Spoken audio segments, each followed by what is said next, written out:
Hi, my name is Varun, and today I'm going to be talking to you about creative coding with React and SVG. So just want to give a quick overview of things that I'll be covering. I'll give a bit of a background about how I ended up using React and SVG for creative coding. We'll go over some of the basic SVG syntax, talk about how to create SVG images using React, so jumping into a little bit of code there.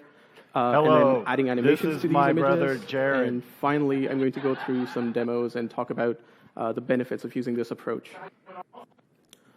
So when I say creative coding, what I really mean is mathematically driven graphics, or they're also known as generative graphics. For example, the work of Robert Hodgkin, who does these amazing visualizations that are usually using some kind of particle system, or the work of Reza Ali, who uses a lot of scientific algorithms to produce beautiful visuals like the ones that you see here.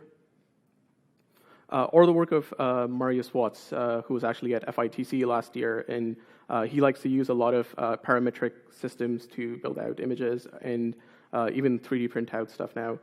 So the common link there is there's a lot of math going on in generating these images.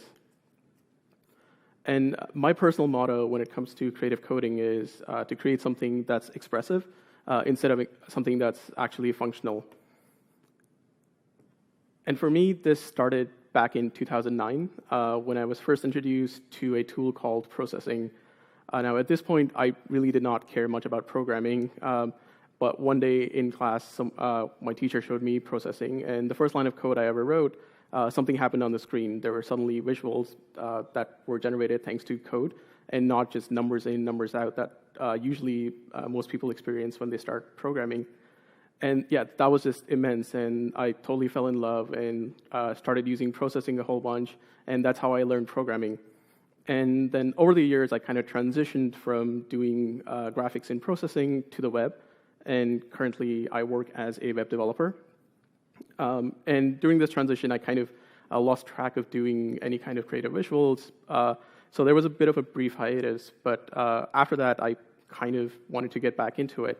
And when I did, by then, I was totally in love with JavaScript and was using it on a daily basis. So the obvious choice was I wanted to see how do I do the same things that I was doing in Processing, but in JavaScript and on the web. And the answer is there are a few different options out there. So there was the HTML Canvas API. WebGL was really coming out back then.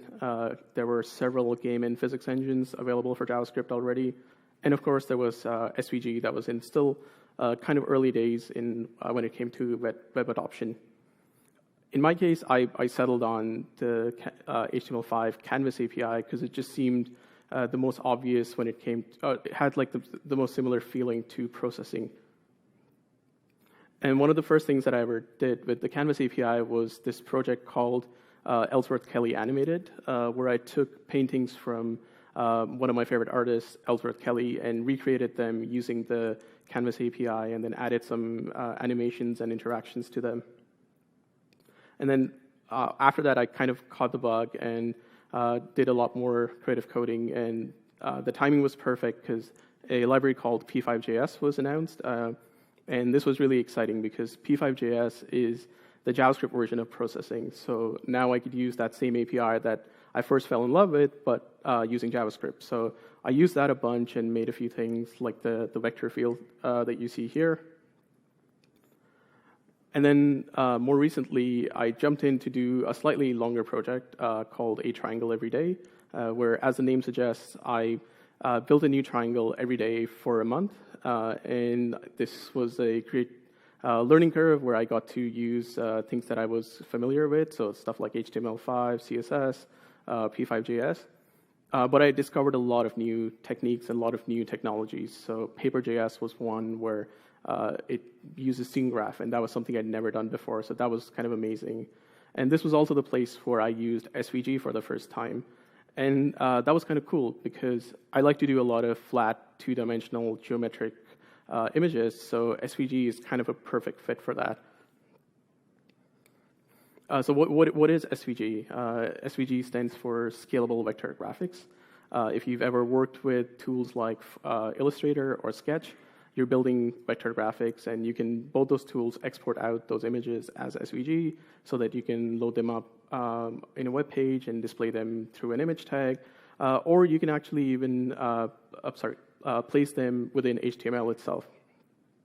The cool thing about SVG is not only is it an image format that machines can understand, but it's also a format that humans can work with. So similarly, how you use HTML to build out documents, you can use SVG to build out images. And if you ever open up an SVG file in the text editor, you see something like this, which at first seems really overwhelming, and there's a lot of numbers and letters all over the place. But if you look closely, it's that familiar XML syntax of HTML. You just have a bunch of tags. These tags have some attributes, and you're composing them to build out an image. But that said, it's still fairly painful to build out these images by hand. If you were building something complex, you would rely on something like Illustrator or Sketch to build out those images. And that's why I stayed away from SVG for a while. And that was until I discovered that SVG works great with React. So like I mentioned, that SVG is much like HTML. So in fact, it's a first-class citizen of the web, which means the same way you can use React to build out UI components, you can also use React to build out SVG. And the two are really just built for each other. React supports SVG out of the box. If you want to do something, you can just get started right away, and you don't have to build out an infrastructure to build SVG images. And this has a couple of advantages. So like I said, React is a library that allows you to build user interfaces. And the whole React's ideology is to break down your application into smaller components to build out UIs. Well, we can use that same approach to building images. You can break down your images into smaller components and then compose out something more complex. And then because you're on the web, you get things like handling of text, so wrapping text into a paragraph, or input elements or responsive behavior for free. Plus, you're building stuff that just runs everywhere. Pretty much everything has a browser these days. So your work will work on many different platforms. So let's go into that SVG syntax and talk a little bit about how to get started with SVG. And the first thing to note is SVG works a lot like what you do when you open up Illustrator. So you create a new document, and you have to start off by creating an artboard. And SVG works exactly the same way. So you create your artboard. This is going to have a width and a height. And the artboard uses Cartesian coordinate systems. So the top left-hand corner is the origin, so 0.00. And then if you place any content within the artboard, it's going to be relative to that point. So 2030, for example, would be 20 pixels from the left and 30 pixels down. So how do you replicate this using the SVG code? Well, we start off by defining our artboard. So the SVG element in this case, and we have to specify a width and a height. And then we can start adding shapes to this. So for example, a circle, and a circle requires 3 properties: Cx, which is the x position of the center; Cy, which is the y position of the center; and then finally radius of the circle itself. We can do things like ellipses, lines between 2 points. So in this case, you have to specify x1, y1, x2, y2 as 2 points.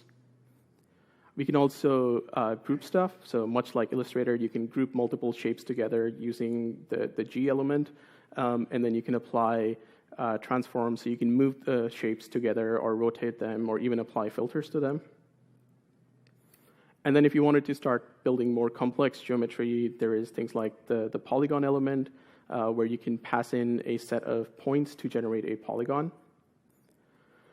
And then lastly, there is the path element, and this is the most powerful element in SVG. In fact, you can use the path element to create all other basic shapes. However, the path element also has a fairly complex syntax, and you'll notice that here, when you look at this D attribute, the D attribute is known as the path definition. And there's a bunch of letters and numbers here which make no sense whatsoever the first time you look at it. But we'll break it down and we'll go through what that syntax is.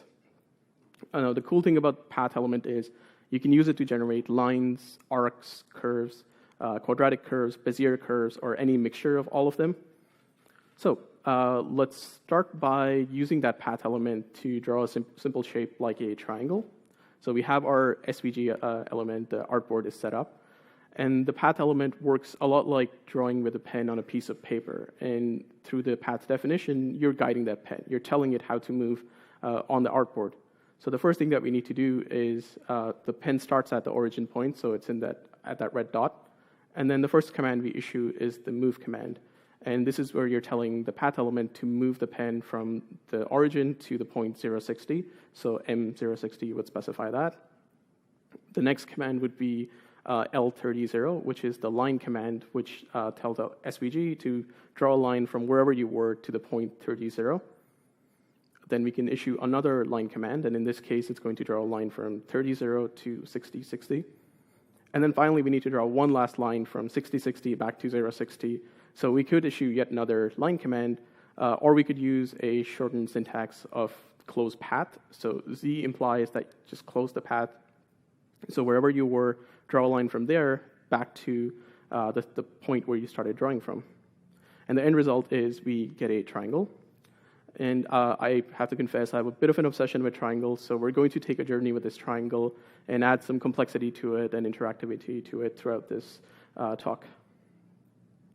So now that we have our path definition, you'll notice that there are commas there. And those commas are totally optional. If we take them out and replace them with a single space, that's totally valid syntax, and SVG will still draw out the triangle. And that's really important, because what that means is we can break down all of these commands into a JavaScript array. So here I have an array called path data, which just simply lists out all those steps that we previously saw. So first moving to 060, then the first line command, the second line command, and the close path command. And finally, because this is an array, we can call the .join method and use a single white space as the delimiter between all of them. And the end result is we're going to get path data that we can use to build out our triangle. And this is really cool and really important. And Brent Jackson wrote an amazing blog post called React Icons, where he talked about how to build out SVG icons using React. And that's where he introduced this concept, and that's where it all clicked for me, that I could build out complex paths just as JavaScript arrays and simply call that one join method to link them all together and build out the shape that I was looking to. So let's take that idea in mind and build out our first React SVG component.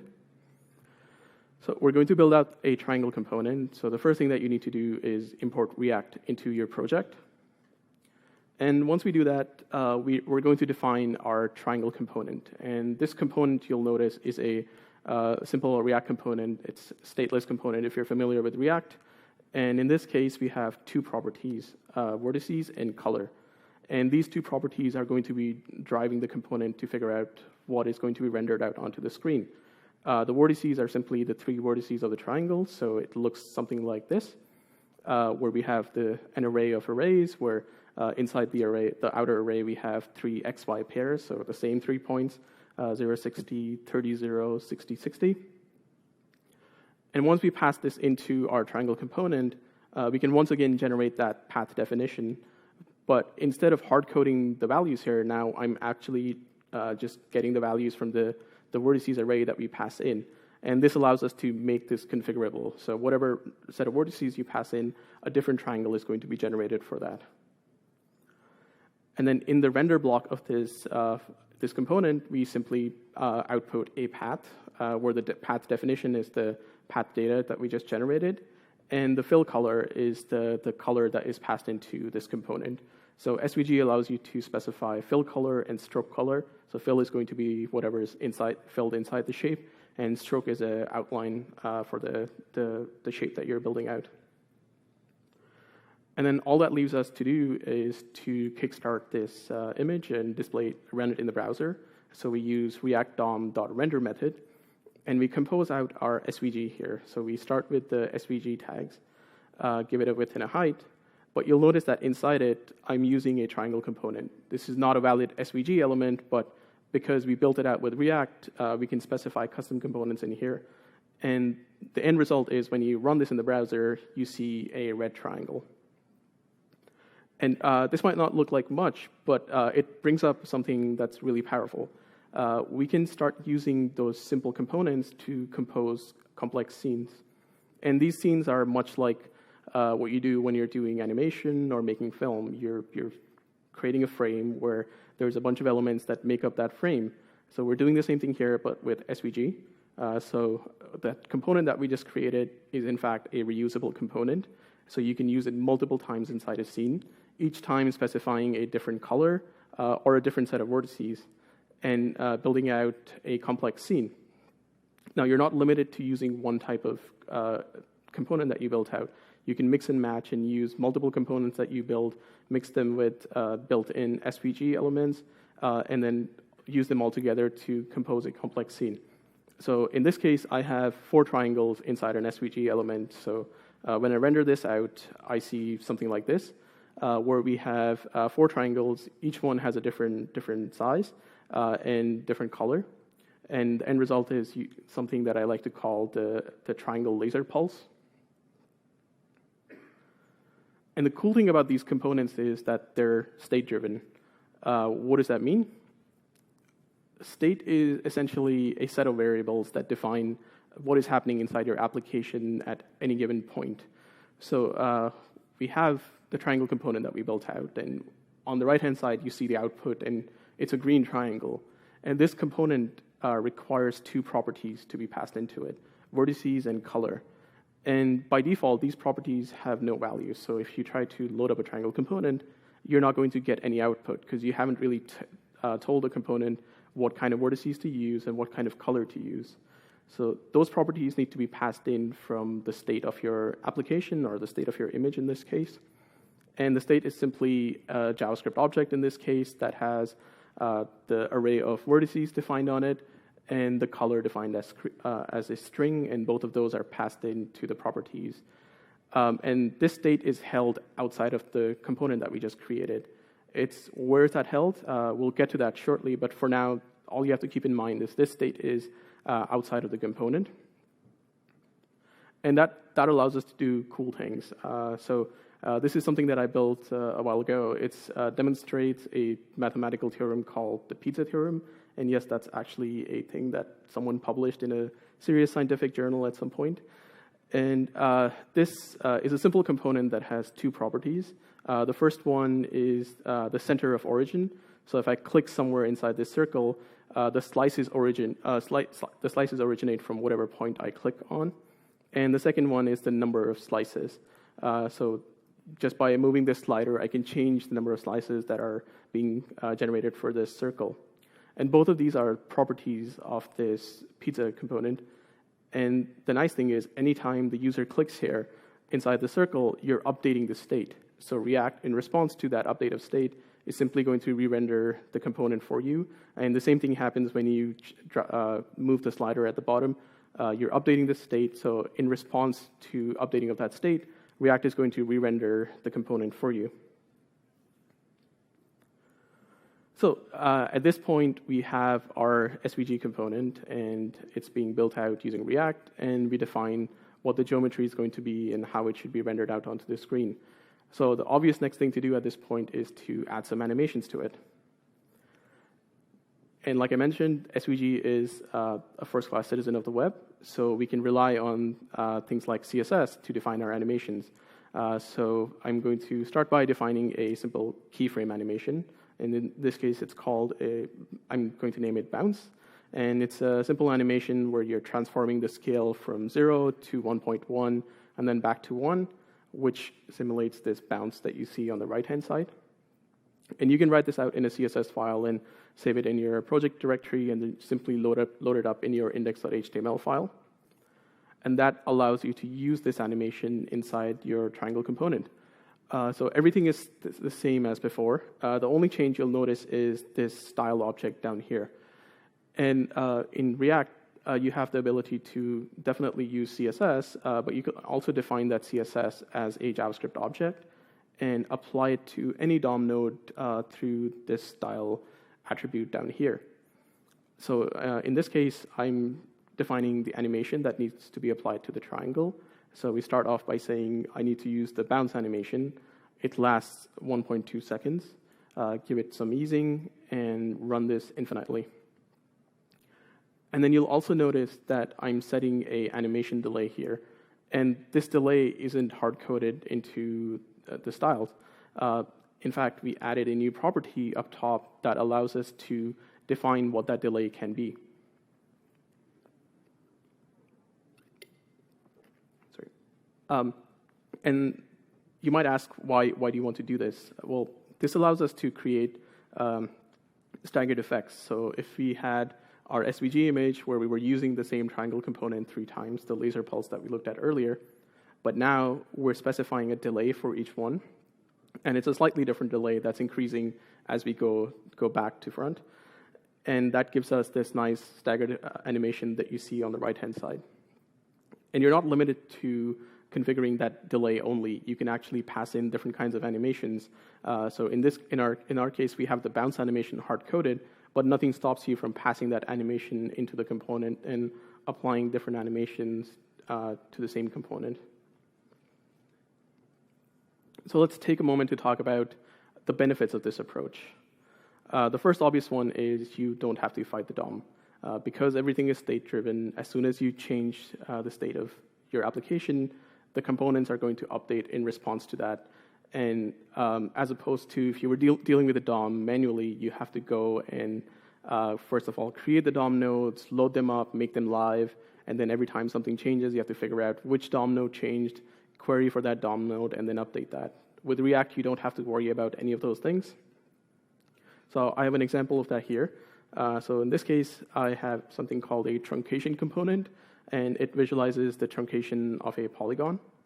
So there are 2 properties for this component. Vertex count, which controls what the shape of the polygon is. And the second one is truncation scale, which controls the shape of the truncation, the red blob in the middle. And what you'll notice here is every time I change the vertex count slider, both the blob and the white polygon update in response to that. And the reason for that is both of them care about the vertex count. But when I change the truncation scale, the polygon stays exactly the same as it was. The only thing that updates is the red blob in the middle. And the reason for that is only the red blob cares about the truncation scale.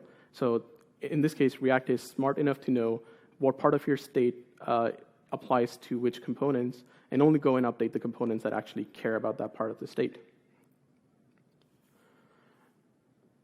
And this brings us to the second benefit, which is the re-rendering of the whole world. So traditionally, when you do graphics, you kind of are limited to controlling what things are going to change, or if something is live, you have to go and update it based on whatever its previous value was, and then set it to the next value. But in our case, because React is re-rendering everything from scratch, and doing it in a very performant way so that you don't have to worry about performance impact, you have the ability to create complex relationships, but not have to manage these relationships between different components. So here I have yet another mathematical theorem, Fermat point, and you'll notice that it's a fairly simple image that's made out of lines and circles, but the relationship between all of those points is quite complex.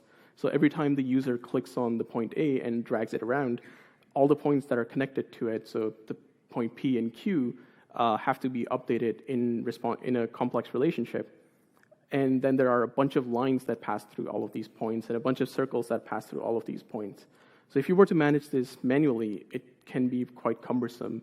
But here, because everything is driven by a single state object, all you have to do is go and update the value for A, and everything else just kind of falls in place.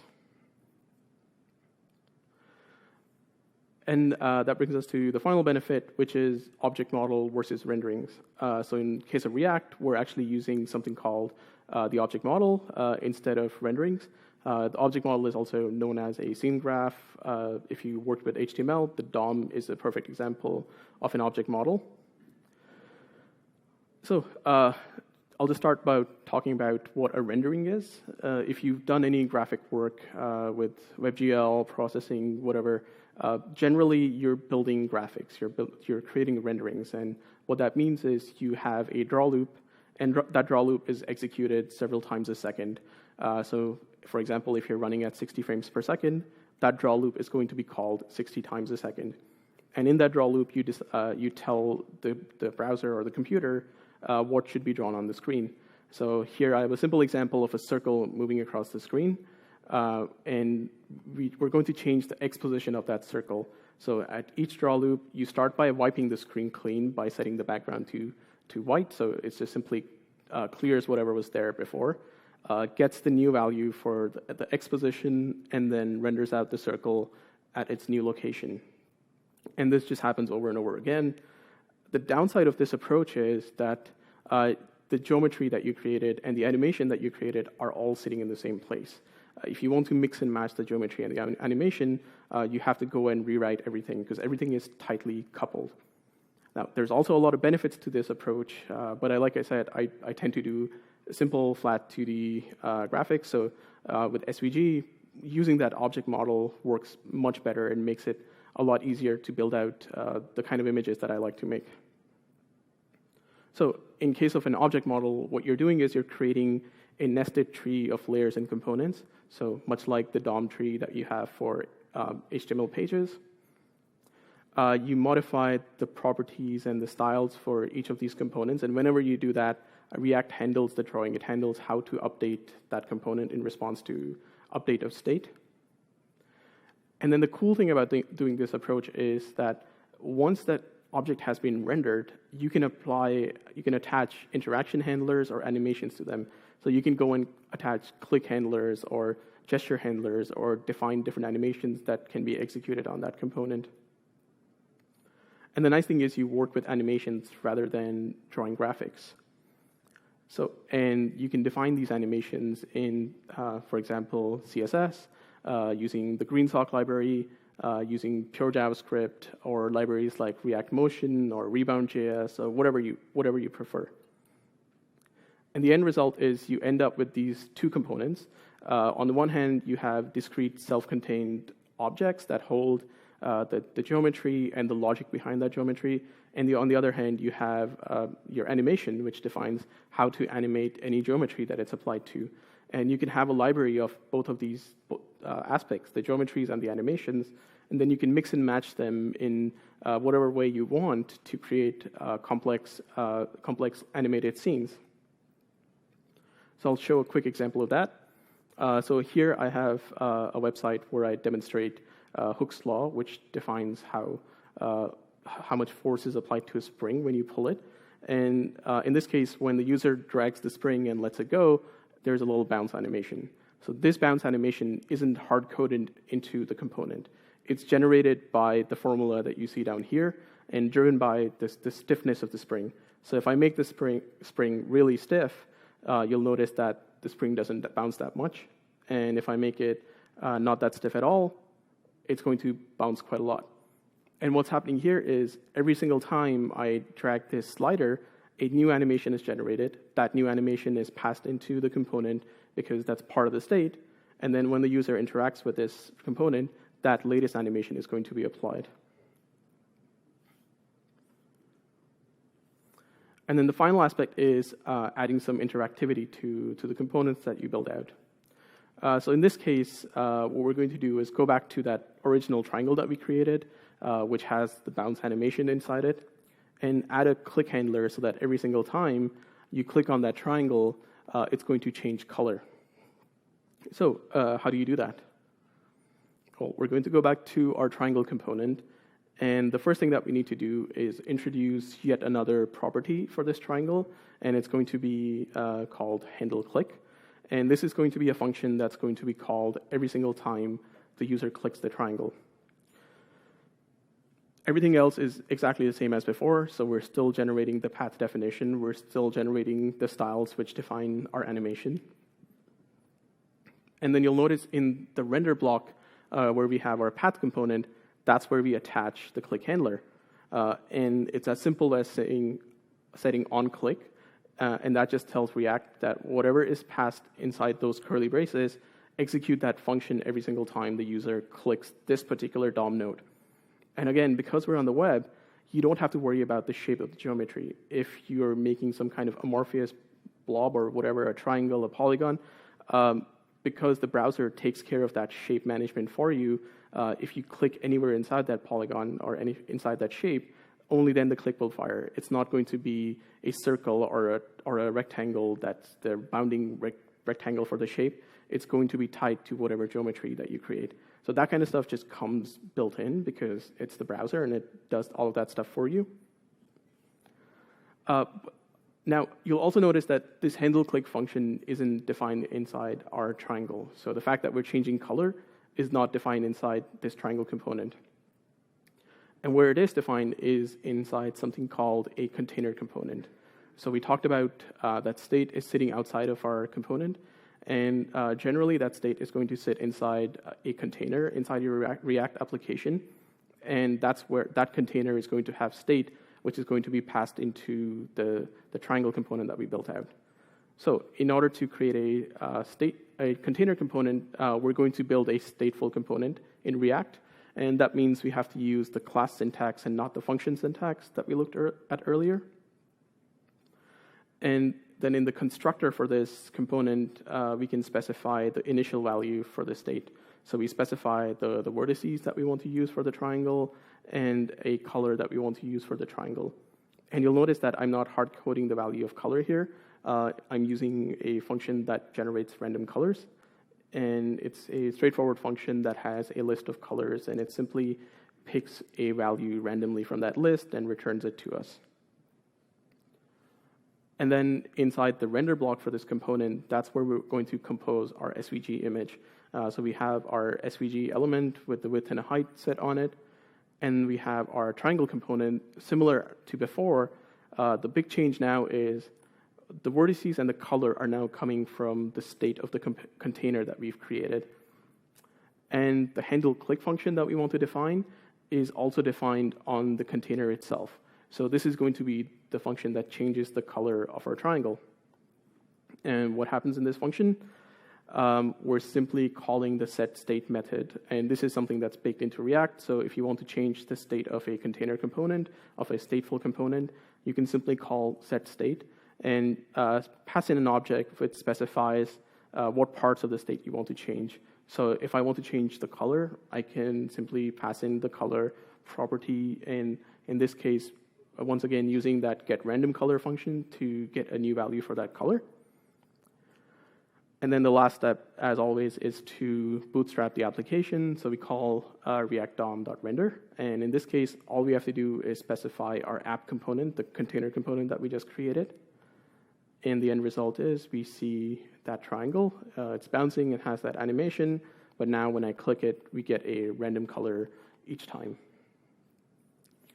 So I want to share one last demo, and this was a site I built in collaboration with Ainsley Wagner, and she came up with the idea of creating something that uses really basic shapes, circles, squares, and triangles, and fun color palettes, and it's fairly straightforward. Not a lot happens here. There's a set of buttons up top.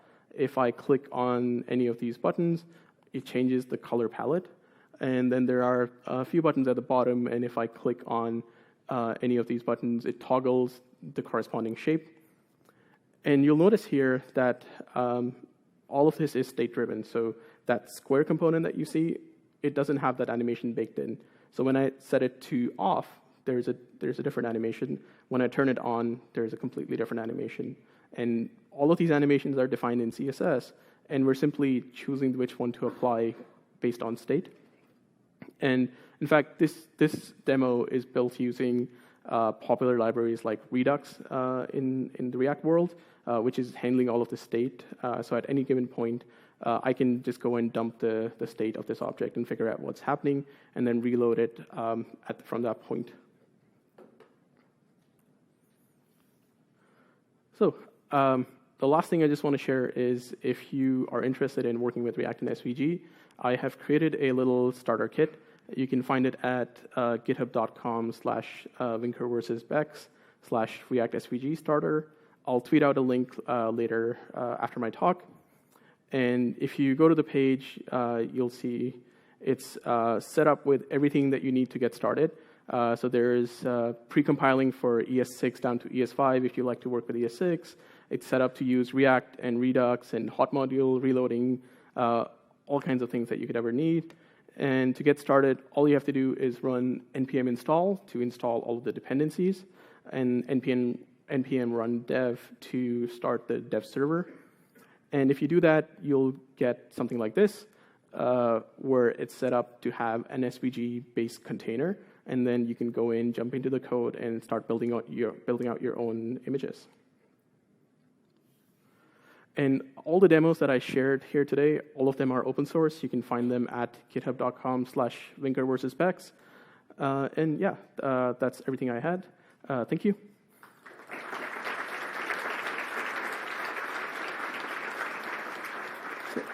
If anyone has questions, you can find me on Twitter at Winker versus Specs, and I blog a lot about creative coding on the web, not just React and SVG, but all kinds of other stuff too, and you can find that at varun.ca. Thank you for coming out.